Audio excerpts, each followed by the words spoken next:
تو 55 روپے کا پیٹرول کا اضافہ کر دیا گیا، جو کہ نہایت انجسٹ ہے۔ اس کی وجہ یہ ہے کہ ہم آئی ایم ایف کے شکنجے سے تو کبھی نکل پائیں گے ہی نہیں۔ ہمیں آئی ایم ایف نے کہا ہوا ہے کہ آپ نے 1 روپے کی سبسڈی جو ہے نا وہ مزید نہیں بڑھانی، اسی لیے جنگ سے جتنا بھی پریشر آئے گا وہ عوام کے سروں پہ پھینک دو۔ بہت سے لوگ جو ہیں میں نے دیکھا ہے کہ وہ کمپیریزن کر رہے ہیں کہ ہندوستان میں اتنا تیل نہیں بڑھا، جاپان میں اتنا تیل نہیں بڑھا، ان کا تیل بھی وہیں سے آتا ہے، ہرمز سے آتا ہے۔ تو مسئلہ یہ ہے کہ وہ ساری کی ساری I M F driven economies نہیں ہیں، ہمارے تو پلے ہی کچھ نہیں ہے۔ دوسرا، ہماری حکومت کی سیاسی کمزوری اتنی زیادہ ہو چکی ہے کہ ایک ہی نعرہ تھا ان کا کہ ہم جو ہے نا وہ سیاست ہم نے داؤ پہ لگا کے تو ملک بچا لیا ہے، معیشت بچا لی ہے، ڈیفالٹ بچا لی ہے، لیکن ہوئی صرف بربادی ہے۔ دنیا بھر میں اگر میں فیول پرائزز کی پرسنٹیج انکریز دیکھوں، برٹن میں بھی اضافہ ہوا ہے، باقی ممالک میں بھی اضافہ ہوا ہے، لیکن کلیکٹیولی اگر میں بڑے ممالک جس میں ہندوستان آئے گا، یو کے آئے گا، امریکہ آئے گا، یا جاپان یا چین یا رشیا، اس طرح کے ممالک کی بات کروں گا،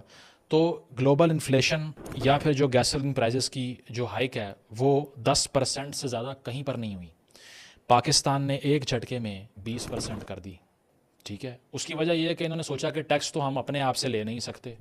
ہمارے لمبے لمبے پروٹوکول بھی ہوتے ہیں، ہم نے ٹاپ کے افسران کو ساری زندگی بھر کے لیے مفت تیل کا تحفہ بھی دینا ہوتا ہے، ان کے بچے بھی یہ ڈریگ ریسنگ کر رہے ہوتے ہیں لاہور، کراچی، اسلام آباد کے اندر، ان کا تیل بھی ہماری جیب کاٹ کے دینا ہوتا ہے۔ تو ان کو تو ہم ٹیکس نہیں کر سکتے۔ ایلیٹ کیپچر ہماری پوری ریاست ہی اس لیے بنی ہے کہ یہاں شوگر ملیں چل سکیں،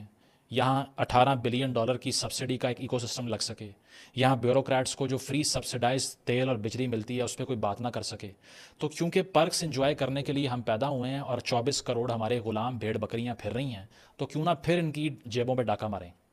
تو مار لیا جناب انہوں نے۔ اس کی وجہ یہ ہے کہ وہ کبھی بھی اپنے ہاتھ سے اپنے خلاف قانون سازی نہیں کریں گے۔ میں یہی آپ کو کہتا ہوں کہ پنجاب میں ایم پی ایز کی تنخواہیں بڑھنے کی بات ہو،